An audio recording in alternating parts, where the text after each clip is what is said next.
오늘 함께 나누실 하나님 말씀은 요한계시록 3장 말씀 7절로 13절까지 말씀, 14절 말씀이죠. 3장 14절로 22절까지 말씀입니다. 오늘 우리 주신 하나님 말씀 요한계시록 3장 14절에서 22절까지 말씀입니다. 여기 화면을 하나 내려주시면 좋겠습니다. 못 하신 분은 저거를 말씀을 보시고 함께 교도하시도록 하겠습니다. 14절 말씀 먼저 봉독하겠습니다. 라오디게아 교회의 사자에게 편지하기를 아멘이시여 충성되고 참된 증인이시여 하나님의 창조의 근본이신 이가 가라사대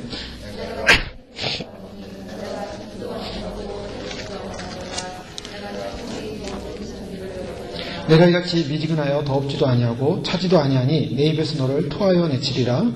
내가 말하기를 나는 보시리라. 네, 공부한가.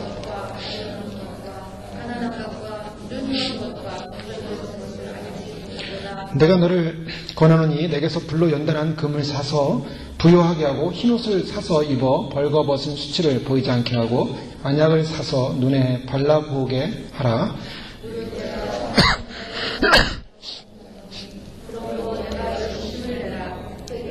볼지어다 내가 문 밖에 서서 두드리노니 누구든지 내 음성을 듣고 문을 열면 내가 그에게로 들어가 그로 더불어 먹고 그는 나로 더불어 먹으리라.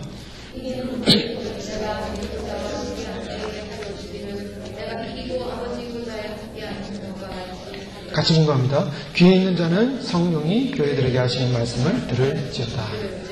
아멘. 네. 문 밖에 서서 두드리는 예수님 이런 제목으로 함께 하나님 주신 말씀을 나누겠습니다. 콜라들을 좋아하는 분들이 있습니다. 소다들을 좋아하는 분들이 많은데요. 그 맛이 좋기 때문입니다. 그런데 콜라를 마셨는데 김이 다 빠져있다. 그러면 대부분 사람들이 콜라를 맛있게 먹지 않습니다. 뱉거나 안 먹습니다. 그 이유는 김이 빠졌기 때문이죠. 단지 이유는 그렇습니다. 콜라의 원액은 변함없지만 거기에 김이 빠져있어요. 상한 음식을 먹으면, 변질된 음식을 먹으면 금방 입에서 내뱉게 되죠.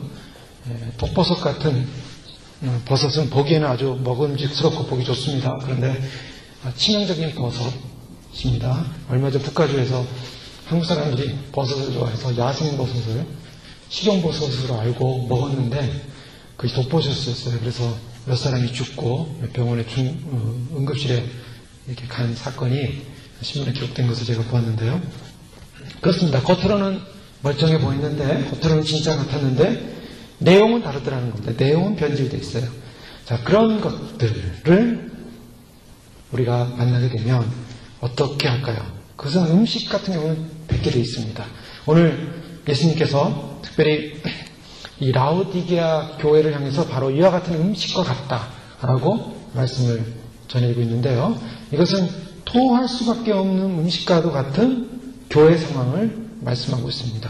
내 입에서 토하여 내치리라. 16절 말씀, 내 입에서 너를 토하여 내치리라. 그 이유는 교회가 겉으로 보기에는 멀쩡했습니다. 멀쩡했어요. 겉으로 보기에는 전혀 문제없는 교회처럼 보였습니다.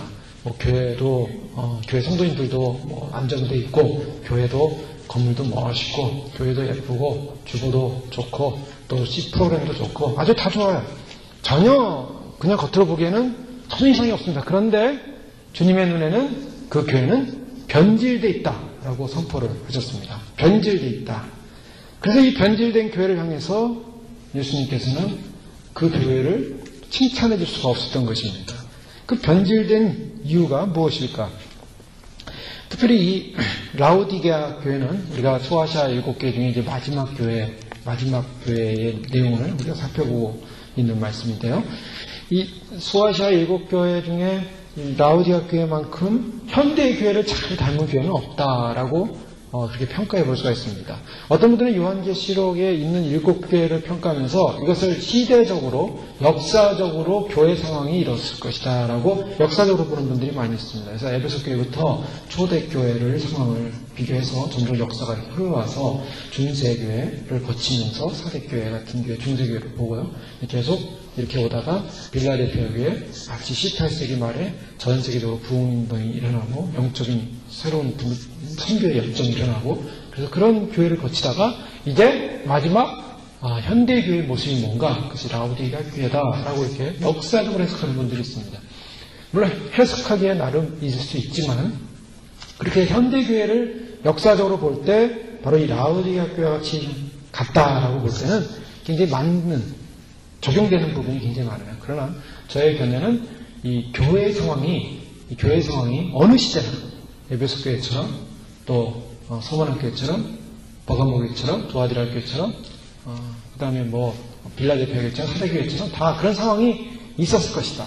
그런 공동체마다, 교회마다 각자의 특성을 갖고 있었기 때문에 주님은 그 시대에 다 해당되는 말씀을 주시고 계시다라고 저는 그렇게 해석을 하게 되는데요. 그러나 오늘 그 역사적인 시점에서 봤을 때 라오디게아 교회를 현대교회와 비교했을 때 전혀 손색이 없는 그런 내용들을 갖고 있습니다. 현대교회와 너무나 비슷한 부분이 많이 있습니다. 이 라오디게아 교회의 특징은 무엇이었는가? 이 교회의 특징은 먼저 부자, 도시 속에 있는 교회였다라는 것입니다. 도심 속에 있는 교회였습니다.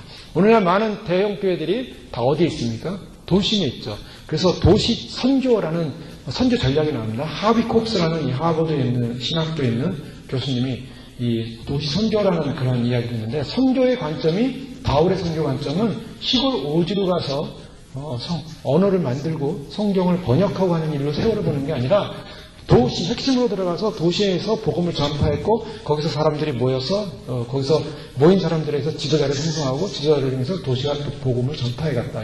그래서 도시 선교의 개념을 들고 일어났습니다. 오늘날 선교 개념도 많이 바뀌어서 실제로 많은 선교사님들이 이제는 도시 선교로 선교 전략을 바꿨죠. 그래서 현재 저희 브리스길라 아굴라 선교사님도 선교 전략이 뭐냐면, 가서 물론 현지인들을 접하면서 그들에게 사랑도 나눠주고 복음을 직접 전하기도 하지만, 대부분 그곳에 있는 현지 사람들의 지도자급을 모아서 교육을 하고 다시 파송하는 일을 합니다. 제가 우리가 또 기도부하는 백모세 선교사님 있죠. 이 백모세 선교사님도 오래전에 중국 남부 지방으로 가서 거기 있는 그 지도자들을 계속 집중적으로 교육하고 그들을 파송하고 하는 일을 계속 해왔습니다. 지금 10여 년 넘게. 그래서 그런 일들을 하는 선교 전략을 지금 취하고 있는데요. 어쨌든 도시를 전략화하는 것이 좋다. 그래서 사람들이 도시 선교를 하는데, 이 라오디게아 교회는 바로 그런 대도시 가운데 있었던 교회의 모습을 상징하고 있습니다.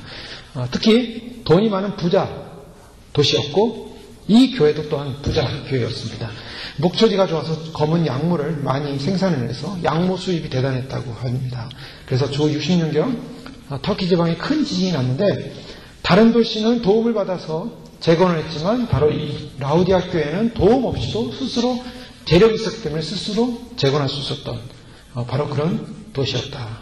또 그런 교회였다라고 말씀하고 있습니다. 또 이곳에서는요, 또 돈만 많을 뿐만 아니라 의학이 발달되어 있는 곳으로 알려져 있습니다. 멘카루 신전이 그 근처에 있었는데, 거기는 의학 전문 학교가 있었고, 또 귀를 치료하는 연고나 눈을 바르는 안약이 유명한 곳으로 알려져 있습니다. 이 안약은 부르기아 가루로 기름을 섞어서 만든 것인데, 웬만한 안질은 다 낫는 그런 잘 치료가 되었던 그런 안약으로 유명했습니다. 또 더 나아가서 이곳에는 예수님께서 오늘 말씀 가운데 보면 15절에 내가 찼지도 아니하고 더웁지도 아니하도다. 차냐 덥냐라는 그런 비유를 하시는데요. 이곳에는 온천이 흐르고 있었습니다. 온천. 그런데 이 온천은 라오디게아 지방으로 오면서 점점 흐르는 온천이 식었어요. 하얀 온천가루가 펼쳐져 있긴 했지만은 그런 온천수가 라오디게아 지방에서는 식어가지고 미지근했다는 것입니다. 자, 온천을 하시는 분들의 특징이 뭡니까? 뜨거운 데 들어가기 원하는 거잖아요. 뜨거운데. 뜨뜻한 물에 몸을 담는 거야 좋은데, 이 물이 미지근해. 미지근하면 이게 효과가 별로 없는 것처럼 느껴져요. 근데 그래서 사람들이 미지근한 물을 좋아하지는 않습니다. 근데 이 온천물이 미지근했다는 거예요. 그러니까 예수님께서는 이 라오디아 지방의 상황을 비유를 해서 그 지방 사람들이 늘 느꼈던 마음, 여기에 흐르는 눈초는 너무 미지근해 라는 그러한 생각을 하고 있었던 사람들에게 너희의 교회도 미지근하다 라고 이렇게 빗대어서 예수님께서 차든지 덜든지 하라 라고 말씀하고 있습니다. 라오디아 교회 상황은 어떤 다른 교회처럼 환란이나 거짓 선지자들이 있었던 곳은 아니었지만, 그러나 가장 중요한 것은 뭔가 김 빠진 교회라는 거예요. 뭔가 변질된 교회라는 거예요. 뜨겁지도 않고 차갑지도 않고, 그래서 소위 말해서 매력이 없는 거예요. 매력이. 차갑든지 뜨겁든지. 차가운 것은 이성적인 냉철함을 표현하기도 하고요. 뜨거우면 심령이 뜨거움을 표현하기도 합니다. 그래서 저희가 신앙을 갈 때 머리까지 뜨거워지면 안 된다 그러죠. 머리까지 뜨거워지면 안 돼요. 심령이 불이 타는데 머리는 냉철해야 한다는 것입니다. 그래서 지성이 필요한 거예요. 우리가 예수님을 믿어도 지성이 필요한 거죠. 하나님은 우리를 이해시킵니다. 이 머리가 잘 쓰지 않으면요, 예수님 믿기 어려워요. 좀 죄송한 표현이지만 머리를 잘 쓰셔야 돼요. 그래서 지식적인 능력이 없으면 사실 이 예수님 믿기가 참 힘들어요. 물론 단순하게 어린아이처럼 믿는 건 있지만, 그러나 성경이라는 이 말씀은요, 세상의 지식을 초월하는 그런 지식이에요. 그래서 세상의 지식은 초등학문입니다. 많은 사람들이, 많은 학자들이, 박사를 받는 사람들이 그런 걸 인정 안 했죠. 세상의 학문, 자기가 하는 그 학문 최첨단 분야가 최고라고 생각했어요. 그런데요, 하나님 앞에 나와서 새벽 예배를 하고 기도를 하다가 하나님 무슨 문제에 부딪혔는데 해결이 안 됩니다. 그런데 성경에서 아이디어가 떠오르는 거예요. 성경의 말씀에서 아이디어가 떠오르는 거예요. 아이디어가 번쩍번쩍 떠오르는 거예요. 제가 한 가지 힌트를 드릴까요? 마지막 시대에 남으시면 안 되는데, 환란기예요. 근데 이 마지막 시대에 남아서 끝까지 그래도 비즈니스 할 때 제일 좋은 비즈니스가 뭘 것 같습니까? 저 같으면요, 물장사 할 것 같아요. 왜요? 성경에는요, 환란 때 밑에 있는 물의 근원까지도 썩어버려요. 그래서 먹을 물이 없어요. 사람들이요, 지금 얼마 전에 한국 일본가의 신문에, 지난주에 신문에 나온 거 보니까 한국에서 물 기근으로 인해서 물이 없어가지고 사람들이 지금 난리를 해요. 그래서 그 물 기근 대책을 세우고 있습니다. 국가마다 그걸 대책을 세우고 있어요. 이렇게 비가 많이 오는데 무슨 물이 없냐? 아니요, 지금 국가마다 다 물 기근을 당하고 있어요. 근데 중요한 것은 환란기 때는요, 이 물 근원, 소위에서 지하수까지 다 오염된다는 거예요. 먹을 물이 없다는 거예요. 그러니까 이 성경은요, 우리가 볼 때 굉장한 지식을 담고 있어요. 하나님의 창조의 비밀을 담고 있어요. 그래서 우리가 이해할 수 없는 하나님 초월적인 지식을 담고 있기 때문에 이 초월적인 지식을 이해하려면 지력이 있어야 되는 거예요. 그래서 머리를 잘 쓰지 않으면 안 돼요. 그래서 자꾸 생각을 해야 돼요. 생각을 하고 말씀을 읽어야 되고, 그걸 묵상을 해야 되고, 그래서 그 하나님이 주시는 말씀이, 지식이, 지력이, 하나님이 주신 지혜가 우리 머리를 통해서 어디로 내려가야 됩니까? 머리로만 있으면 안 돼요. 머리로만. 마음으로 내려가야 돼요. 그것이 믿어져야 돼요. 믿어져. 그걸 이해하려고 하면 안 됩니다. 이해하려고 하면 이해하는데, 우리의 머리는 한계가 있어요. 우리의 머리를 우주로 담을 수 있겠습니까? 우주를 어떻게 담나요? 여러분, 이 우주가 얼마나 큽니까? 그 광활한 우주를 머릿속에 담을 수 있어요? 근데 하나님은요, 우주가, 어떤 사람은 그래요. 우주는 하나의 타원형과 같다. 그래서 그 타원형은 우주가 다 있다는 거예요. 그 타원형 밖은 뭐예요? 밖은 뭡니까? 자, 과학자들이 최고로 생각해낸 게 거기까지예요. 이 우주는, 저 은하계는 수많은 별들이 있는데 그 별들의 어마어마한 끝은 어딘가? 끝은 이 타원형인데, 타원형 중에서 우리가 있는 이 은하계는 바로 이 끝부분, 이쪽 부분일 것이다 라고 사람들은 추정할 뿐이에요. 그러면 그 타원형 밖은 뭐냐는 거예요. 여러분, 그것을 담을 수 있습니까? 우리 머리로? 인간의 지식은요, 담을 수가 없어요. 하나님의 그 광대함, 영원부터 영원까지 그 하나님을 우리 담을 수 없어요. 그 하나님의 지식이 우리 안에 들어오면요, 위대한 사건이 일어납니다. 하나님의 그 능력의 지식이 우리 안에 조금만 들어와도요, 우리의 이 심령은요, 변화돼요. 파워를 갖게 돼요. 하나님의 생명의 지식이 우리에게 들어왔을 때 그게 가슴으로 내려오면 뜨거워지는 거예요. 그래서 그 생명의 지식을 이해한 사람도 뜨거워지는 거예요. 심령이 뜨거워집니다. 근데 지력이 없는 사람들은요, 이게 이해가 안 되니까 어떻게 돼요? 뜨거워질 수가 없어요. 여기까지 내려올 수가 없어요.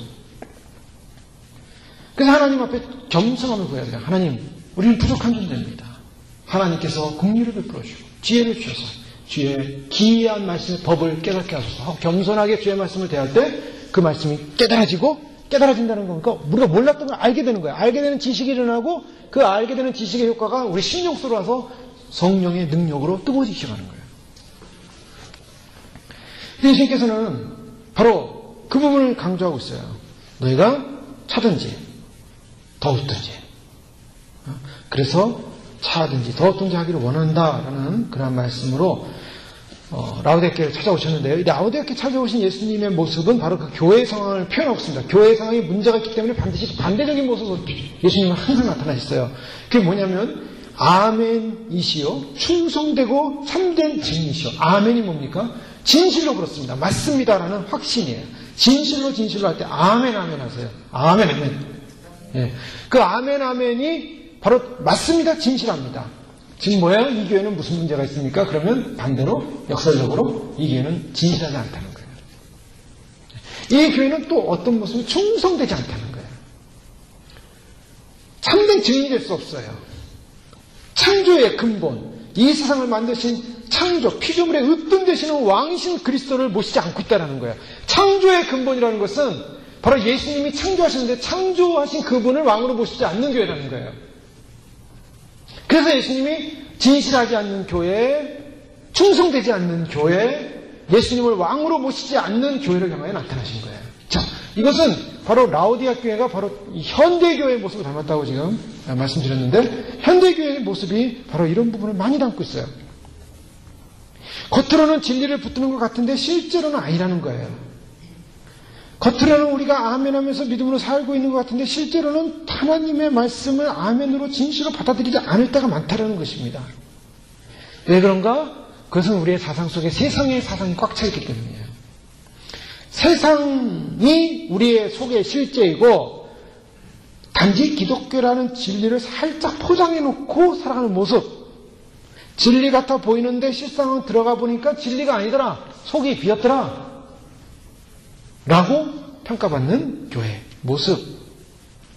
왕이신 예수 그리스도를 왕으로 정말 모시고 살아야 되는데 왕으로서의 창조의 근본이신 이를 왕으로 인정하지 않고 누가 왕입니까? 그리스도가 내 안에 중심이 되어야 되는데 내가 내 안에 중심이 된 거예요.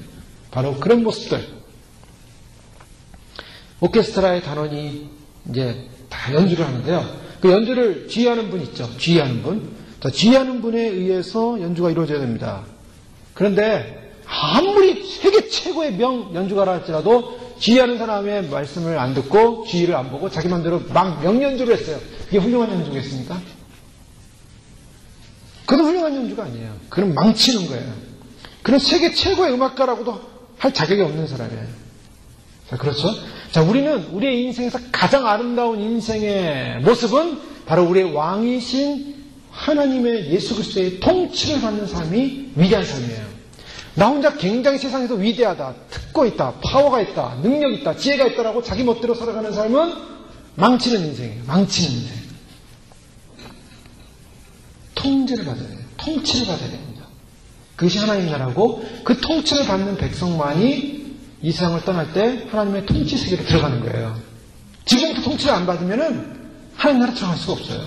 예수님께서 그런 말씀을 하셨어요. 하나님 나라가 여기 있다 저기 있다 하지 말고 너희 마음속에 있느니라. 무슨 말이면 하나님 나라가 이 마음속으로 통치가 이루어져야 돼요. 내가 하나님의 메시지를 듣고 말씀을 듣고 그 말씀을 따라서 순종하는 거. 군인들이요. 전쟁이 나서 군대에서 전쟁. 월남전 영화 보면 또 그런 거 많이 있죠. 저를 막 그 정글에서 싸움을 하는데 부대원들이 고립이 됐어요. 고립이 돼가지고 한 곳에 고립이 돼 있다가 나중에 거기 고립돼서 어느 마을에 이제 들어가서 자기 자신 몸을 보호하고 있는데 거기서 왕대접을 받는 거예요. 왕대접. 예? 어느 그냥 고립된 정글의 마을에 들어갔는데 거기서 왕대접을 받으면서 거기서 지내다 보니까 너무 행복한 거예요. 그래서 내가 나가서 전쟁하다 죽느니 여기서 그냥 잘 지내자 하고서 모든 통신망을 끊어버리고 상급부대로 오는 지시 명령을 다 끊어버리고 거기서 왕 노릇하면서 지내고 있는 거예요. 네, 그런 전쟁 영화가 있죠. 나중에 뭡니까? 그 사람은 왕이 아니에요. 그 사람은 상급부대로부터 나중에 적발이 되면 반역자입니다. 군법회의에서 넘어가요. 우리가 이 땅을 살면서 하나님께서 우리를 이 땅 가운데 보내줬는데 열심히 믿음으로 영적인 전투를 하라고 하고 열심히 믿음대로 통치받아서 상급부대의 명령을 받아서 믿음대로 살아야 되는데 살다 보니까 세상에서 딱 보니까 거기서 왕대접을 받는 거예요. 왕대접. 아이고 뭐 하나님 예수님의 말씀에 통치를 받느니 내가 여기서 왕으로 사는 게 내가 제일 좋지. 행복한 삶이지. 나중에 예수님이 상급부대에서 딱 적발했을 때 어떻게 됩니까? 반역자예요. 반역자가 하는 길은 어디입니까? 정치 수용소의 사형이에요. 라오디아 교회는요, 분명 교회는 교회였지만 주님과 상관없는 교회였다는 겁니다. 많은 예배를 드리고 있었고 많은 행사나 활동이 있었습니다. 그런데 그 핵심에는 주님이 없었다는 거예요. 교회 생활하지만 주님의 뜻에는 안 맞는 교회 생활이었다는 것입니다. 주님의 눈에는 토할 수밖에 없는. 그럼 왜 주님의 눈에 맞지 않았는가? 그 이유는 뭡니까? 하나님의 말씀의 통치를 받지 않았기 때문이에요. 만약 하나님의 교회가 하나님의 말씀의 통치를 받지 않고 독자적인 길을 걷고 있다면 그것은 뭔가 잘못된 것입니다. 여러분, 우리가 하나님의 말씀이라는 것은 뭐냐면 마치 배를 강가에 묶어놓은 끈과 같아요. 그래서 어느 정도 이렇게 배가 그 끈에 의해서 통제를 받아야 되는데 그 끈을 끊어버리면 배가 마음대로 이렇게 유리해서 그냥 방황하게 됩니다. 하나님의 교회의 위험성은 뭐냐면 말씀을 놓쳐버리게 되면 인간적인 열심을 내게 되고 하나님의 열심이 아닌 자기 열심을 내기 시작한다는 것입니다. 여러분, 이것은 우리의 신앙의 개인적인 신앙생활에 적용할 필요가 있어요. 내가 하나님의 말씀을 늘 통치받고 통제받지 않으면 그 열심이라는 것이 다 자기 열심이에요. 그래서 유대교라는 유대인들이 굉장히 열심히 있는 사람들이었지만 그 열심이 누구의 열심이었습니까? 하나님에 대한 바른 지식에 대한 열심이 아니라 자기 지식의 열심이었어요. 사도 바울이 그래서 사울이었을 때 유대인으로서 그는 바리새인 중에 바리새인이요 유대인 중에 유대인이었습니다.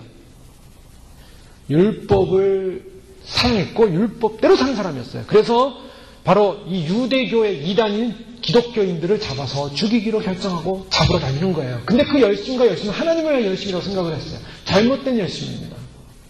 지식이 잘못됐어요. 바로 메시아로 오신 바로 예수 그리스도를 알지 못했기 때문에. 지금도 유대인들은요, 제3성전을 지으려고 지금 준비 중에 있지 않습니까? 그래서 내년 3월 15일 날, 제가 그 신문으로 보면 3월 15일인데, 영자 신문으로는. 근데, 3월 15일이지 16일로 알려지고 있는 사람들 15일로 봤는데요. 어쨌든, 제3성전이 기공식을 한다는 거예요. 지금 제3성 터전을 지금 포크레인이 파고 있어요. 계속. 여러분, 그 이스라엘 보면은, 락비들이 여기에 머리에 모자를 쓰고 까만 옷을 입고 뭔가 조그만 성경책 하나 들고 기도하는 장면도 보시죠. 무슨 벽 앞에서. 그 벽, 통곡의 벽이라는 벽입니다. 그게 성전의 일부예요. 성전의 일부. 그 예루살렘 성전이 무너지고 일부가 남았는데 그 일부에다가 여호와여 이 성전을 이루소서, 이 성전을 이루소서, 우리 이스라엘의 꿈인 메시아가 오셔서 우리를 통치하소서. 2000년을 기도했어요. 그런데 그것이 그 기도가 내년에 기공식을 할 거다. 지금 유럽과 EU 연합체에서 팔레스틴과의 협상을 위해서 지난주에 팔레스틴을 스테이트로 인정하고 동예루살렘을 수도로 주기로 그렇게 선포해버렸어요. 원래 이스라엘은 그거 원치 않거든요. 이스라엘은 누구도 원치 않습니다. 유대인들은. 예루살렘은 바로 이스라엘 땅이지 무슨 팔레스틴에 그걸 주냐. 그런데 지금 이스라엘과 팔레스틴 간의 계속적인 불화와 싸움을 인해서 이 문제를 해결하기 위해서 유럽이 파워 있는 이제 유럽 공동체가 끼어들었어요. 외교부 장관이 끼어들어서 팔레스틴 스테이트를 인정해주고 동예루살렘을 수도로 주겠다 이렇게 선포를 해버렸어요. 이스라엘에서는 그거를 허용하냐 안 하냐 그걸 허용할 수 없다. 그냥 허용할 수 없다. 우리는 국민투표를 통해서 허용해야 된다 해서 국민투표에서 허용하는 법을 제정해서 지난주에 통과를 시켜버렸어요. 급행으로 9일날 통과시켰어요. 그래서 앞으로 그 동예루살렘을 수도로 주냐 안 주냐는 우리 국민투표 치겠다. 그런데요, 이건 되게 돼 있어요. 성경의 그 예언이에요. 이미 다 왔어요. 그래서 그 국민투표를 치면 무슨 뜻은 어떤 조항을 통해서 아마 협상이 이루어질 거예요. 그 협상 가운데 가장 핵심적인 협상이 뭔지 아세요? 이스라엘의 가장 초대의 관심, 성전이에요. 성전을 짓게 하는 대신에 아마 허락할 거라는 거 보는 거죠. 성전이 지어진다 그래서. 근데 무서운 거는 유대인들이 지금도 그 성전을 지어서 하나님께 피해 제사를 드리기를 원하고 그 열정, 2000년의 열정이 있어요. 지금 레이지파를 500명을 다 준비시켜서 다 제사 준비시켜놨고 지금 가야바의 자손이 대제사장의 자손을 DNA 검색 통해서 지금 찾아놨어요. 그 사람이 지금 아인데 13세 되면 유대인들은 성령의식을 하고 바로 일을 할 수가 있습니다. 10형제가 되는 애가 바로 한 내년 후년쯤 되는 아이예요. 그 아이를 찾아놨어요. 지금 대지상을 찾아놨어요. 유대인들이. 그래서 성전 작업을 하는 거예요. 지금 성전을 왜 지려고 하냐? 언약궤를 찾아놨기 때문이에요. 저 사람들은요, 지금 다 찾아놨기 때문에 시작을 하는 거예요. 그렇지 않으면 안 합니다. 잘못된 열심, 메시아가 없어서. 근데 중요한 건 뭐냐면, 유대 사상에서는 성전을 지으면 메시아가 온다는 분명한 사상을 갖고 있어요. 그 시점에서 메시아가 올 수가 있다는 거죠. 어쨌든, 저희들은 그때 이제 아는 거예요. 메시아가, 자기들이 그렇게 기다렸던 메시아가 바로 2000년 전에 자기들이 죽였던, 십자가에 돌아가시겠던 예수라는 걸 알게 되는 거예요. 이런 역사가 로마서에 예언이 되어 있어요. 그래서 집단적인 회개가 일어납니다. 유대인들이 회개가 일어나요. 그런데 중요한 것은 주님께서 그런 잘못된 열심을 가지고 있는 것, 그걸 돌이켜야 한다는 거예요. 그 잘못된 열심이 뭐냐? 예수 그리스도가 마음의 중심이 아니라 잘못된 하나님의 말씀에 대한 오해로 인한 열정을 갖고 있었어요. 그런데 많은 사람들이 교회로 오면서 잘못된 열심을 갖고 있어요. 잘못된 열심. 그게 뭐냐? 예수님의 통제를 받는 열심이 아니라 세상의 통제를 받는 열심으로 변질되어 버렸다는 거예요. 사람들이 말씀에 관심이 없습니다. 말씀을 읽으면은 이것이 어렵고 이것에 반응하기도 어려워요. 뜨겁게 반응하지 못하고 차갑게 반응하지 못하고 하나님의 말씀을 들어도 전혀 변화가 생기지 않습니다. 그런데요, 정신이 번쩍 나는 말씀들이 있어요. 정신이 번쩍 나는 말씀? 오늘날 많은 현대인들이 좋아하는 말씀이 뭐죠? 돈 잘 버는 말씀이 나오면 정신이 번쩍 나요. 예? 세상에 재미있는 사건 얘기하면 정신이 번쩍 나요. 왜요? 그것이 정신이 번쩍 난다는 것은 뭘 말하는 내 마음속에 그것이 나를 통제하고 있다는 사실이에요. 내 마음속에 세상에 재미있는 사건? 정신이 번쩍 나요. 왜? 세상의 맛이 들었기 때문이에요. 세상의 맛에 빠지니까 세상 얘기는 재밌고 맛있어요. 그런데 하나님의 얘기는 맛이 없어요. 세상의 반응에는 민감합니다. 유행에도 민감하고 세상 돌아가는 소식에도 민감하고, 물론 세상을 알아야 되죠. 어디 가면 절약해서 어디 가면 싸게 세일하는 데서 물건을 사는 그것도 하나의 지혜일 수 있어요. 그러나 제가 그것마저도 비난하는 것이 아니라 하나님보다 세상에 대한 사랑과 마음이 더 강하다는 거예요. 그래서 세상 욕심으로 가득 차 있기 때문에 하나님 말씀을 통한 죄에 대한 말씀이나 죄에 대한 책망은 저희가 부담스러워합니다. 저희 듣기 싫어요. 세상의 것이 차 있어서 말씀에서 보여주는 본질을 떠나버렸다는 거예요. 라오디아 교회는 바로 그런 교회였습니다.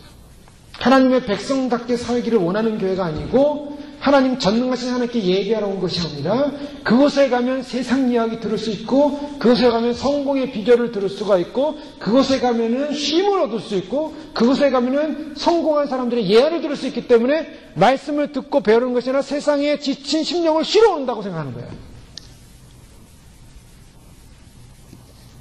그래서 그런 세상에 지친 심령들이 쉬러 오는 그런 교회가 인기 있는 교회예요. 세상에서 성공 이야기를 듣는 교회가 나에게 희망을 주기 때문에 거기가 좋은 교회라고 생각하는 거예요.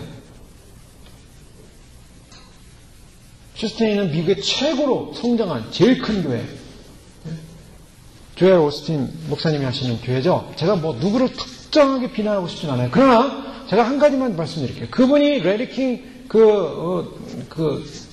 쇼에 나와가지고 이야기를 하는데 어떤 이야기를 하냐면 당신은 예수님을 안 믿는 저 사람들에 대해서 어떻게 생각하고 있습니까? 세상 사람들은 어떻게 생각하십니까? 그러니 그분이 뭐라고 하는지 아세요? 나는 그 사람들이 예수를 믿든 안 믿든 상관이 없습니다. 그 사람에게 내가 예수를 믿으라고 얘기해 주는 거는 그 사람을 부담 주는 거기 때문에 나는 할 수가 없습니다. 나는 그런 나쁜 행동을 할 수가 없습니다. 당신이 예수 안 믿으면 지옥 간다는 그런 끔찍한 말을 할 수가 없습니다. 저는. 여러분 어떻게 했어요? 야, 저 목사님 진짜다. 그렇게 들리십니까? 그러면 당신은 예수님을 안 믿으면 지옥 간다고 믿습니까? 저 같은 경우는 저 같은 신앙은 저는 그렇게 생각합니다. 저는 그렇게 인정합니다. 그런데 다른 사람에게 난 그렇게 그거를 말할 수는 없습니다. 그 사람을 부담 주게 하는 일, 그 사람들을 힘들게 하는 일, 그 사람들에게 당신 예수 안 믿으면 지옥 간다는 말은 난 할 수가 없습니다. 해서도 안 되고 해서는 안 된다고 생각합니다. 라고 얘기를 했어요. 제가 그걸 눈으로 이렇게 뜨고 보고 들었어요. 그럼 뭐예요? 그럼 당신은 뭡니까?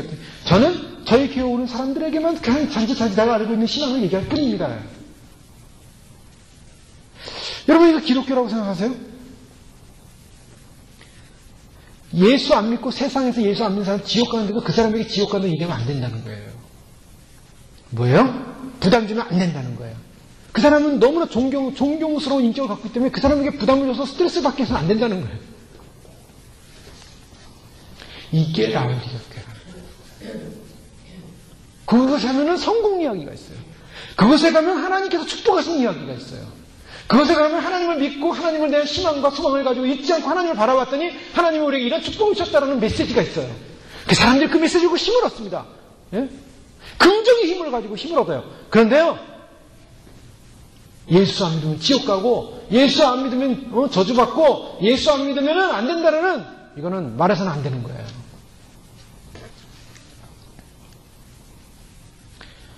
저도 목회하다 보면 여러분들이 이제 이렇게 제 말씀에 대해서 부탁하는 경우가 가끔 있어요. 예전에 어떤 분이 이제 저한테 그런 부탁을 했어요.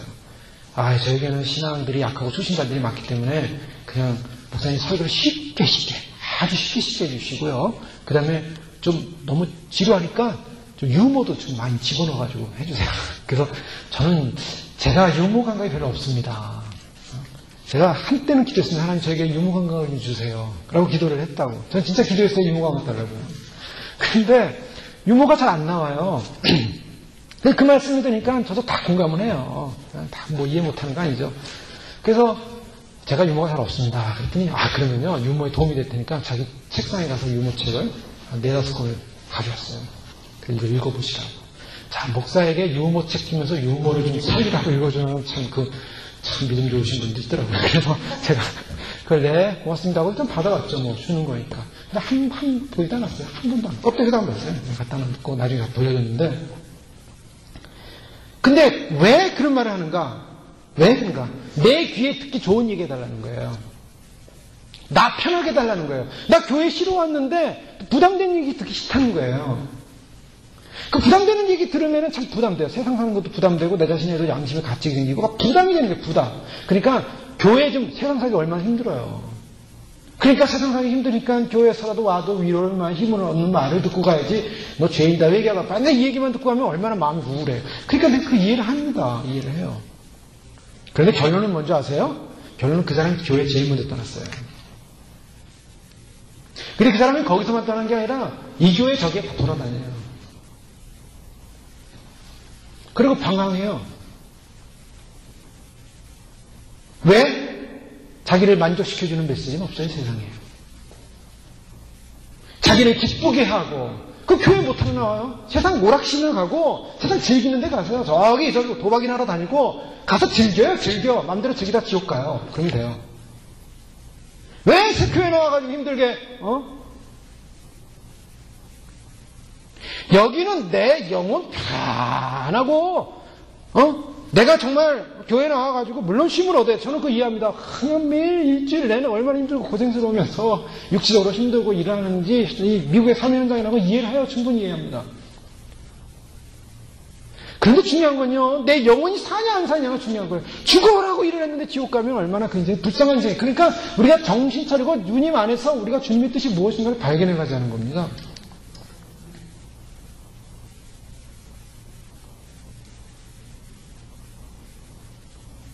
여러분, 교회가 할 수 있는 거는 우리가 치유되는 거예요. 치유되는 건 뭡니까? 병이 나가야 돼요. 병이 나간다는 건 우리는 병이 들린 존재들이에요.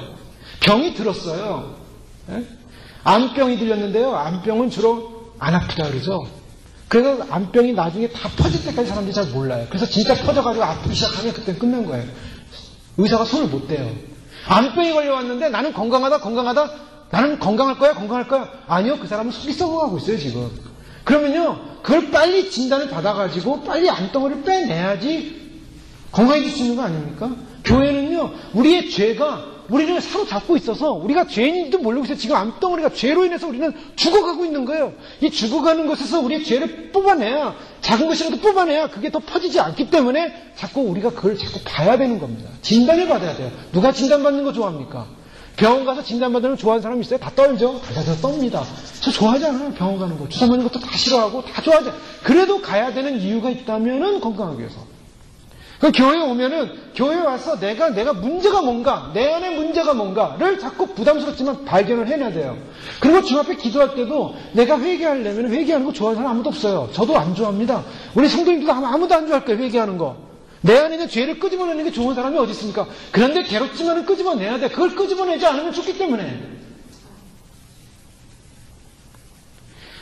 병원에서 사람들, 환자들을 막 치료해야 되는데 치료는 안 하고 사후사업이나 사회사업이나 하면서 레저사업이나 하면서 장례사업이나 하면서 병원들마다 다 장례식장 있잖아요. 장례사업 하면서 돈을 막 벌어야 돼요. 근데 환자는 다 죽이고 있어요. 그게 병원입니까? 주님은 우리의 영적인 병을 치료하기 원하시는 거예요. 지금 라우디아 교회는요, 돈이 많아요. 다 사람들이 안정돼 있어요. 그리고 평안합니다. 문제도 없어요. 그런데 예수님의 눈에 보니까 벌거벗었더라 이거예요. 너희가 눈이 좋다고 눈 뜨고 다니고 있는데 니네 보는 그 눈은 정상적인 눈이 아니라는 거예요. 소경이라는 거예요. 세상에 눈이 어두워졌다는 것입니다.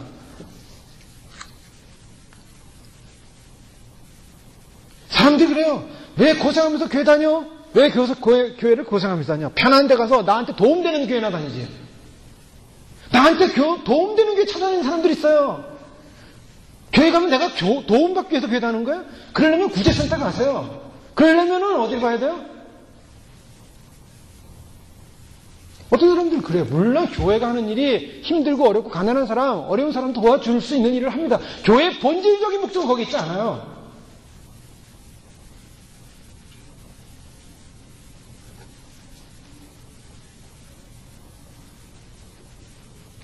많은 사람들이 현대교회에 장사하려 오고 휴식처로 생각하면서 오고, 예?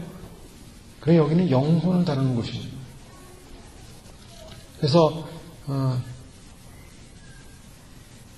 그저 그냥 사람들 만나면서 편하고 좋고 즐기고, 주님은요 분명한 것은 성공신념을 부어주고 갈등 없이 편하게 해주고 나에게 도움이 되는, 당장 몸이 편하고 당장 이득이 되는 그런 교회를 찾아다니는, 탐욕스러운 자기 욕심을 채우기 위해서 교회를 다니는 그런 사람들에 대해서 너희는 라오디아 교회 같은 존재의 사람들이다 라고 말씀하는 겁니다.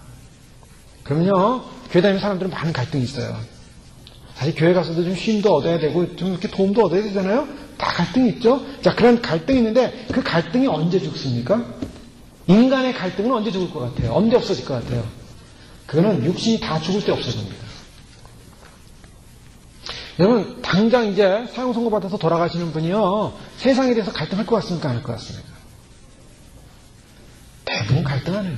저는 많은 임종을 앞에 두신 분들 봤는데 세상의 욕심이 돈 더 벌어야 되는데 좀 더 즐겨야 되는데 그거 욕심 가는 사람 아무도 없어요.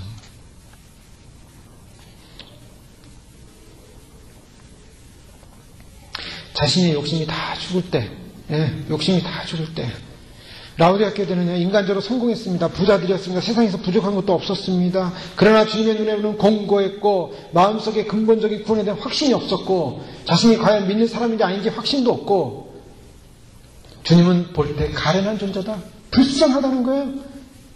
권고하다, 큰 갈등 가운데 있는 것입니다. 영적으로 성령이 주는 능력과 치유를 받지 못했어요. 성령의 열매가 뭔지도 몰라요. 예수님이 온 교회만이 아니라 세상 전체를 다 통치하시는 분인데, 다 주님의 것인데, 그들은 스스로가 부유한 자라고 얘기했어요. 여러분, 예수님을 놓쳐버리면 부유한 자가 아니에요. 가난한 사람입니다. 하나님의 백성은요, 말씀이 귀한 줄 알고 말씀을 붙들고 어떻게든지 살려고 하는 사람, 하나님의 은혜가 그 사람에게 머물고 있습니다. 그런데요, 가장 불쌍한 사람은 뭐냐면, 하나님의 초청을 받고서도 그 가치를 알지 못하고 그저 세상에서 편하게 살려고 적당하게 믿는 사람들이 불쌍한 사람들이에요. 그런 사람들이 눈이 멀었다는 거예요. 세상에서 편하게 살려고 교회를 선택하고 내가 편해지기 위해서 하나님을 믿고. 자, 예수님이 세상적으로 돈이 많은 사람을 부자라고 할 줄 아세요? 물론 부유한 자들아 라고, 돈 많은 사람 부유한 자라고 얘기합니다. 그런데 예수님이 보는 부유함은 어디인 줄 아세요? 진짜 부자가 되라는 거예요. 진짜 부자. 진짜 부자는 누군가? 여러분 궁금하시죠? 진짜 부자는 비례 알려드리겠습니다. 진짜 부자. 불로 연단한 금을 사는 거예요. 금을 사십시오. 네. 가짜금이 너무 많아서. 금처럼 보이는데 가짜금이 너무 많아요. 근데 이 금을 사야 되는 이 금은 어떤 금이냐? 불로 연단한 금이에요. 불로 연단한 금. 그럼 그 불로 연단한 금이 뭔가? 여러분 진짜 금덩어리도 금이지만 진짜 불로 연단하는 금이라는 것은 믿음의 시련. 베드로전서 1장 7절에 보면 너희 믿음의 시련이 불로 연단해도 없어질 금보다 더 귀하여, 분명히 말씀하고 있어요. 금보다 더 귀한데, 불로 연단해도 없어질 금보다 더 귀한데, 그게 뭐예요? 믿음의 시련이라는 거예요. 고난을 통과하는 연단된 믿음을 금이라고 얘기하고 있어요. 그 사람이 부자라. 이 고난이라는 건 예수 그리스도를 믿기 때문에 오는 모든 고난을 다 포함할 수 있어요. 그 참된 믿음을 갖게 되면 시련이 오는 거예요. 고난을 통과 안 할 수가 없어요. 그것이 그 믿음을 가진 사람이 가장 부유한 자라는 거예요. 가장 부유한 자. 그래서 시련을 통과하는 믿음, 불로 연단한 금, 제대로 된 믿음을 갖기 위해서는 고난과 어려움을 두려워하지 말라는 거예요. 그런데 믿음으로 고생한 것을 선택하면 부유하게 된다는 것입니다. 우리가 선택해야 돼요. 우리는 반드시 선택합니다. 세상을 선택할 것인가, 믿음을 선택할 것인가. 내가 좀 고생스럽고 내가 좀 힘들더라도 믿음의 길을 선택하는 거예요. 주님이 나의 편이 되고 하나님이 우리의 편이 되는 사건, 이것이 얼마나 위대한 것인가. 그 믿음으로 연단된 금을 사기 위해서는 주님이 그런 연단을 주실 때 우리가 회개하게 되는 것이고, 회개하다 보면 흰옷을 입게 되는 것이고 정결하게 됩니다. 근데 오늘 이 라우디아 교회는 한 가지 축복이 있어요. 제가 그거는 알겠어요. 뭐냐면 이 사람들이 벌거벗은 게 축복이에요. 여러분 그 이해가 돼요? 벌거벗은 게 축복이에요. 자, 이제 질문 던지겠습니다. 벌거벗은 사람이 옷을 입는 게 쉽겠습니까? 누더기 옷을 입는 사람이 누더기를 잘 정리해서 깨끗하게 입는 게 쉽겠습니까? 어느 게 더 쉬울 것 같아요? 영적으로 보면요, 벌거벗은 사람이 옷 입기가 쉬워요. 왜요? 벌거벗은 사람은요, 주님 앞에 정말 회개하고 돌이키면 주님이 예쁜 세마포 얘 목을 딱 입혀줘요. 내가 입는 게 아니에요. 주님이 입혀줘요. 벌거벗은 사람. 아이고 너 창피하지, 부끄럽지? 예수님이 덮어줘요. 그런데 중요한 건 누더기 옷을 입은 사람 문제예요. 이 사람은 벌거벗지는 않았어요. 근데 옷이 더러워요. 죄로 인해서 옷이 막 더러워졌어요. 그러니까 이건 뭘 표현하고 있는지 아세요? 왜 영적으로 아예 하나님을 전혀 모르는 사람이 예수님을 믿으면 예수님 옷을 딱 입혀주는 건 좋아요. 근데 조금 아는 사람들, 조금 신앙을 아는 사람들이 하나님과 매일같이 타협을 하는 거예요. 세상에서 타협을 해요. 죄에 대해서 타협을 해요. 자꾸 타협을 합니다. 타협하면서 자꾸 더러워지는 거예요. 근데 이 더러워진 누덕누덕한 옷은요, 이거 고치려면 이 골치 아파요, 이거. 누더기 옷은 골치 아파요. 근데 누더기 옷을 입은 사람이 있어요. 근데 하나님의 예수님이 제일 책망하는 사람이 누군지 아세요? 저도 두려운 일에 이것은 세마포를 입은 사람이 세마포를 더럽히는 것이 두려운 거예요. 이 세마포는요, 결혼 예복이에요. 제가 예전에 세탁소에서 보니까 어떤 분이 이제 세탁소에 결혼식 하는 분들 그 예복을 갖다 빌려주는 데가 있더라고요. 그래서 빌려주고 들어오면 이제 세탁소에 막혀서 빨고 뭐 이렇게 다시 또 빌려가고 그러는데, 토요일날 결혼식인데 예복 찾으러 왔어요. 근데 안 빨아놨어요. 큰일 났어요. 그래가지고 그 세탁소 주인한테 막 화를 내고 막 난리가 났어요. 지금 한두 시간 후에 이제 결혼식 하는데 그 찾으러 왔는데 분명히 해놓겠다 그랬는데 안 해놓은 거예요. 얼마나 안 해놨겠어요. 여러분, 이게 세마포는요, 우리가 예복이에요. 혼인날, 주님 오실 때 혼인날 세마포 입은 사람만 올라갑니다. 벌거벗은 사람, 누더기 옷 못 올라가요. 예복을 입은 사람만 올라가는데, 결혼식 날은 예복 입은 사람만, 그 예복 세마포를 입었는데 그 세마포가 더럽혀졌다는 거예요. 지금 이 라우디아 교회는요, 그래 기회가 있어요. 참 놀라운 것은 주님께서 이 라우디아 교회를 향해서 9절에 보면 무릇 내가 사랑하는 자를 책망하여 징계하느니. 자, 지금 뭐냐면 누구라는 사랑하는 자라고 얘기하고 있어요. 사랑하는 자. 그들이 부자였고 돈이 많았고 좀 진실되지 못했지만 주님은 아직까지 그들 향해 뭐라 사랑하는 자라는 거예요. 여러분, 주님이 오시기 직전까지요, 우리는 한 가지 잊어서는 안 되는 게 주님 우리를 사랑한다는 겁니다. 아멘입니까? 아직도 버림받은 사람 아무도 없어요. 왜요? 아직 휴거는 안 일어났기 때문에. 아직 주님이 공중에 재림을 안 했어요. 그러면 요 기간 동안은 주님이 우리를 아직도 사랑하고 계신 거예요. 그러면 여기서 벌거벗었던 누더기 옷을 입었던 뭐 세마포가 더러워졌던 아직 기회가 있어요. 근데 이 벌거벗은 사람은요 철저하게 하나님으로 책망받아야 돼요. 지금 뭐냐? 예수님 뭐라고 합니까? 무릇 내가 사랑하는 자를 책망하여 징계하노니 그러므로 내가 열심을 내라. 회개하라요. 회개하라. 왜? 옷 입혀주는 거예요. 신앙적으로 부자라고 눈으로 보기엔 부자죠. 근데 예수님 눈으로 볼 때는 벌거벗었다는 거예요. 벌거벗었다. 그러니까 진짜 부자가 되라는 거예요. 진짜 부자는 예수님 붙잡으라는 거예요. 예수님.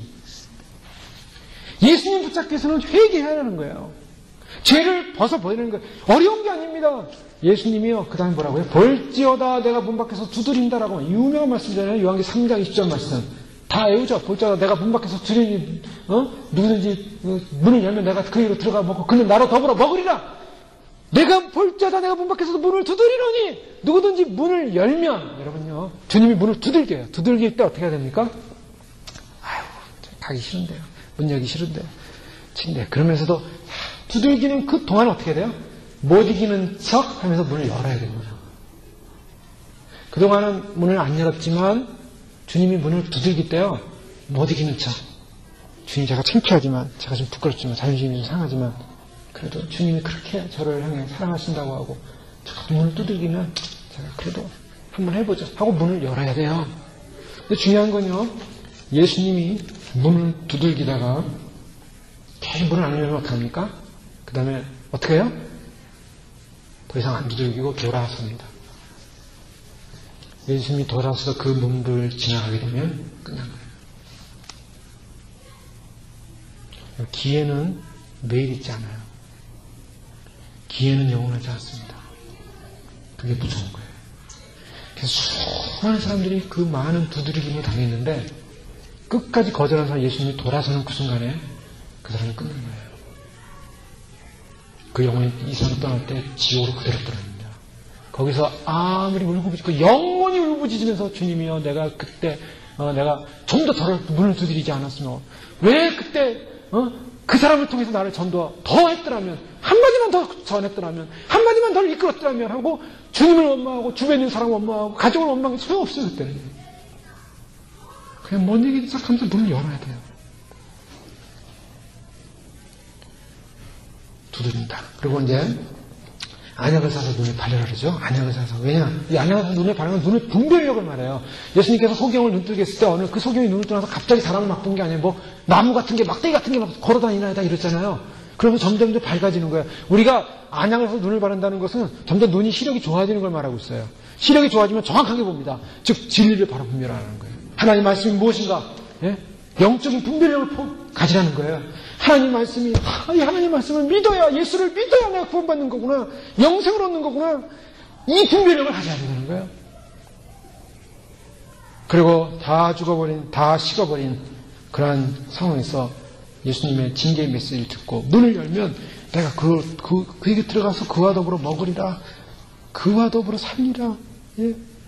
지금 이 교회는요, 예수님을 문 밖에 내버렸어요. 그리고 자기들끼리 좋아하는 거예요. 행복하게 살아요. 행복하게 신앙생활하고, 행복하게 교회생활하고, 행복하게 행사하고, 행복하게 예배드려요. 그런데 예수님은 안 들어왔어요. 예수님은 버려져 있어요. 밖에 계세요. 진짜 부자는 누굽니까? 진짜 부자. 진짜 노다지. 여기 베이스라인 기계가 되면 노다지라는. 노다지가 뭐예요? 진짜 황금이 뭐예요? 예수 그리스도예요. 그 성경에는 분명히 얘기합니다. 성경에 뭐라고 얘기하냐면 어떤 농부가, 소작농이 주인 있는 땅에 가서 농사를 짓고 있었어요. 농사를 짓고 있는데 뭐가 칵 걸려가지고 보니까 뭐가 쨍 걸렸어요. 그래서 이게 뭔가 하고서 그냥 돌인 줄 알고 봤더니 무슨 함이 나오네요. 멋있는 함이. 이게 뭐야 하고 딱 열었더니 그 안에 금은 보화가 막 진주 막 엄청나게 번쩍번쩍 빛나고 있는 거예요. 그래서 어떻게 했습니까? 어떻게 했습니까? 그 농부가 딱 보세요. 탁 덮는 거예요. 볼까봐. 그 다음에 어떻게 해요? 주인한테 주인이요. 내가 이 농사 짓다 보니까 이 땅 내가 사겠습니다. 야, 이게 얼마인 줄 알고 내가 살 거 아니야. 얼마입니까? 얼마면 사요? 20만 불? 20만 불 내가 갚도 되겠다고, 20만 불. 뭐, 그게 있고 뭐 20만 불 하면서 제가 다니면서 돈 끄는 거야, 돈 20만 불. 그래서 자기가 가진 거 다 팔고, 주변에 있는 사람 다 돈 모아가지고 20만 불 그 땅을 샀어요, 통째로. 그 다음에 그 안에 있던 보물, 누구 겁니까? 그 땅을 통째로 샀어요. 그 사람한테는 보물 있다고 얘기 안 하고. 그때부터 흙을 싹 파가지고 보물 딱 드러냈어요. 20만 불 할까요? 2천억 불을 해도 그 값어치는요 비교가 안 됩니다. 바로 하나님 나라를 발견한 자는 이와 같다라고 얘기하고 있어요. 예수님. 우리가 이 땅에 다 먹고 사는 게요, 하나님 주신 거 가지고 다 소장농이에요. 다 소장농. 다 그걸 먹고 사는 거예요. 저기 높은 산에 가서 장사하는 사람들 보면요, 자기 산도 아닌데 그거 좀 투자해서 개발해가지고 사람들한테 돈 받아요. 막 돈 엄청나게 받아요. 그냥 어느 사람마다 돈 받아요. 그러니까 하나님 주신 자연을 가지고 장사해 먹고 사는 사람 소장농들이에요. 그런데 하나님 나라를 딱 발견했는데 이 어마어마한 보한 거예요. 그 자기의 모든 생애를 다 팔고 다 들여서 이 하나님 나라를 사는 거예요. 천국의 보화. 천국은 긴 황금길이에요.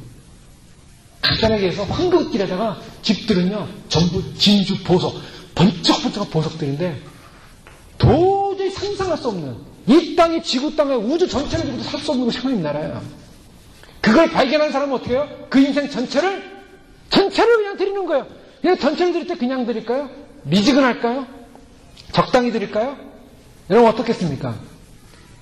어떻겠어요? 그 농부가 어떻겠어요? 그 보화를 발견하는 그 순간에 세상 말로 눈이 그냥 이렇게 돌아버리는 거예요. 눈이 뒤집혀져요. 가슴은 뛰고요. 와, 이런 보화를 내가 어떻게, 가슴이 뛰고 그냥 정신이 없는 거예요. 정신이. 여러분 하나님 나라를 알게 되면 그렇게 됩니다. 우리가 하나님 나라를 발견하는 그 순간에 세상에 이런 게 있습니다. 세상에 내가 더불어 먹으리라.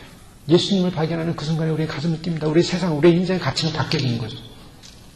이기는 그에게는 내가 내 보좌에 함께 하여 주기를, 내가 이기고 아버지 보좌에 함께 하여. 예수님이 십자가에서 부활하시고 난 다음에 하나님 보좌 우편에 앉으셨습니다. 그런데 마지막 때 축복이 뭐냐면 이 라우디아 교회의 축복은 이기는 자에게, 즉 이기는 자가 누구예요? 끝까지 회개하고 책망받은 것 그냥 책망을 받아들이고 회개하고 돌이킨 사람에게는 바로 예수님이 보좌에 함께 앉혀주셨다는 거예요. 그 보좌에 함께 앉는다는 것은 예수님과 더불어 왕노릇 한다는 게 왕권의 보좌를 준다는 거예요. 거기 보좌 아무나 앉는 게 아니에요. 천국 가서 집 돕는 사람도 있어요. 남들은 집 있는데 자기는 해놓은 게 없어가지고 집이 없는 사람도 있어요. 상급 하나도 없는 사람도 있어요. 그런데 하나님의 영광스러운 보좌에 앉혀주겠다는 거예요. 같이 앉는다는 거예요. 그는 주님께서 이 땅을 다스릴 때, 그 천국에서 다스리고 이 땅을 천국에서 다스릴 때도 왕노릇하는 권세를 준다는 거예요. 어떤 사람에게? 벌거벗고 있는 사람에게. 야, 이게 얼마나 위대한. 벌거벗고 있어요 지금 이 사람. 벌거벗은 사람한테 무슨 왕을 줍니까 거기에. 그런데 누구에게 그런 축복이 주었냐? 문을 두드릴 때 문을 여는 사람에게 주었다는 거예요. 그리고 벌거벗고 있는 사람에게, 사람이 주님 앞에 정말로 주님 앞에 회개하고, 하나님 정말 내가 주님을 받아들이고 내 인생의 창조의 근원이신 주님, 나의 왕이신 주님, 아멘이요 진실하신 주님, 변함없이 세상 사람들은 다 변질하고 세상 사람들은 다 바뀐다 할지라도 예수님 안 바뀌기에 예수님 앞에 내 인생을 드립니다. 예수님께 투자하는 것만큼 이제 확실한 보증은 없어요. 예수님이 제자들이 예수님 좌편에 옆에 누가 앉을 겁니까? 세베대 아들들이 와가지고 야고보와 요한 얘기할 때 예수님이 뭐라고 했냐면, 내 좌우편에 너는 신경 쓰지 마라. 내가 앉힐 자를 예비해놨다. 여러분, 야고보와 요한도 그 자리에 못 앉았어요. 누가 앉겠습니까? 라우디아 교회. 벌거벗은 사람. 십자가에서 예수님이 돌아가셨다가 부활하셨던 것처럼, 그래서 하늘에 영광스러운 하나님의 보좌 우편에 앉으셨던 것처럼, 예수님을 만난 그 보화를 만난 농부처럼 예수님을 위해 내 인생과 내 삶을 온전히 드리기로 결정하는 그 순간에 그 사람은 하나님의 보화의 영광스러운 주인이 돼서 하나님 보좌 옆에, 예수님의 보좌 옆에 함께 앉겠다는 것입니다. 집을 잃어버리고 명예를 잃어버리고 세상을 잃어버리고 가족마저 잃어버린다 할지라도 주님을 위해 내 인생, 내 삶, 내 모든 것 주님을 위해 주님과 함께 그 십자가의 영광스러운 길 믿음으로 가겠습니다. 주님을 발견한 사람의 이 고백 속에 하나님이여 충성이시고 아멘이시고 참된 증인이시고 창조의 근원이시니가 보증하십니다. 하나님의 영광스러운 그날 주 앞에 주님과 함께 앉아서 주님과 함께 영원한 왕의 자리에 왕권을 가진 왕같은 재난의 특권을 누리신 주님 되시길 주님을 축원합니다. 기도하겠습니다. 말씀 감사하게 기도합니다. 주님, 참으로 우리 10년 가운데 라우디아 교회처럼 참으로 우리가 부자이고 우리가 참으로 세상에 많은 화려한 옷을 치장하고 있지만 그러나 사실 주님 눈에 볼 때 우리는 벌거벗은 존재가 아니지요. 수치스러운 존재가 아니지요.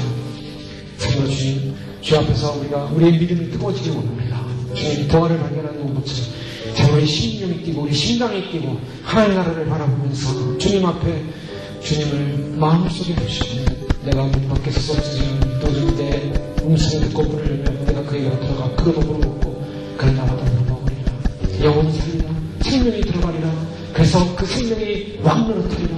그 생명이 왕노릇하는 자에게 주님이 아멘이시고 충성되시고 그래서 하나님 보좌로 들어가시겠다는 약속을 하시고 하나님 우리에게 그런 영적인 지혜력과 차가운 영적인 지력과 그런 하나님 말씀을 이해함과 우리의 심령이 뜨거워짐과 아버지 하나님 그래서 주님에 대한 열정을 갖고 하나님 진정으로 주 앞에 우리 심령이 치유되는 역사가 임하게 도와줘 기도하겠습니다. 할렐루야. 아버지 하나님 감사합니다. 주님께서 저희를 불러주시고 인도하시는 그 감사합니다. 하나님의 영광과 나라를 위해 하나님 세우신 것 감사합니다. 아버지 하나님 정말 뜨거운 열정과 소망을 놓치지 않게 하시고 세상을 향하여 하나님을 향하여 하나님 나라를 향하여 달려나가게 하시고 믿음을 향하여 달려나가게 하시고 말씀을 향하여 달려나가게 하시고 하나님의 영광을 향하여 달려나가게 하시고 하나님의 이름을 향하여 달려나가게 하시고 하나님의 복음을 향하여 생명을 향하여 달려나갈 수 있도록 하나님 도와주시옵소서. 하나님 우리가 참으로 주님 참으로 옷을 입고 있지만 우리는 벌거벗은 존재가 아닌지 아버지 하나님 주님 보실 때 아버지 하나님 참으로 주님 아버지 참으로 우리의 수치를 알지 못하는 어리석은 존재가 아닌지 아버지 하나님 참으로 주님 부끄럽습니다. 아버지 하나님 우리가 벌거벗은 존재라면 주여 참으로 회개하오니 용서해 주시고 아버지 하나님 참으로 주님 옷을 입혀주시고 하나님 아버지 우리가 누더기 옷을 입지 않게 하시고 예수 그리스도의 보혈의 은혜로 씻게 하여 주시고 주님이 예비하신 생업허 주님이 예비하신 의의 예복 아버지 하나님이여 참으로 주님 앞에 아버지 하나님이여 신고되어 아버지 하나님 주 앞에 설 그날을 소망하는 주의 백성들에게 내 사랑하는 자라고 주님 말씀하시며 내 사랑하는 자에게 책망하고 권한한다고 주님 말씀하고 있사오니 아버지 하나님 사랑하는 그 사랑을 받는 존재로서 주님 참으로 주님 앞에 진심으로 회개하며 주 앞에 돌아오는 은혜가 임하게 도와 주시옵소서. 할렐루야. 영광의 보좌에 함께 하여 주시옵소서. 하나님 감사합니다. 정말 우리의 심령 가운데 주님을 향한 그 열정과 사랑과 진심과 충성과 믿음으로 회복되기를 간절히 소원합니다. 라오디아 교회처럼 벌거벗고 있어 수치당하고 있지만 우리가 육신의 옷을 입고 있다고 참으로 우리가 참으로 주님 벌거벗지 않은 자라고 우리 스스로를 속이지 않게 하시고 하나님 우리가 벌거벗었다면 용서해 주시고 주님이 사랑하는 자를 책망하고 징계한다고 했사오니 회개하라고 했사오니 주여 회개하오니 주님을 우리의 왕으로 창조의 주인으로 모셔드리고 주님과 더불어 먹고 살 때 하나님 주님이 예비하신 의의 예복 생업포를 입혀주시고 왕권의 왕자에 앉는 왕의 자리에 앉는 그한 놀라운 그 같은 특권을 주시는 하나님 그런 미련 하나님 권세의 바늘로 우리를 세우시라고 약속하고 있사오니 사랑하는 자 주님 그 사랑하는 자를 향한 하나님의 음성에 귀를 기울게 하시고 반응하게 하시고 충성된 저희들의 삶이 될 수 있도록 하나님 축복하여 주시옵소서. 감사하며 우리가 하신 예수님 이름으로 기도하옵나이다.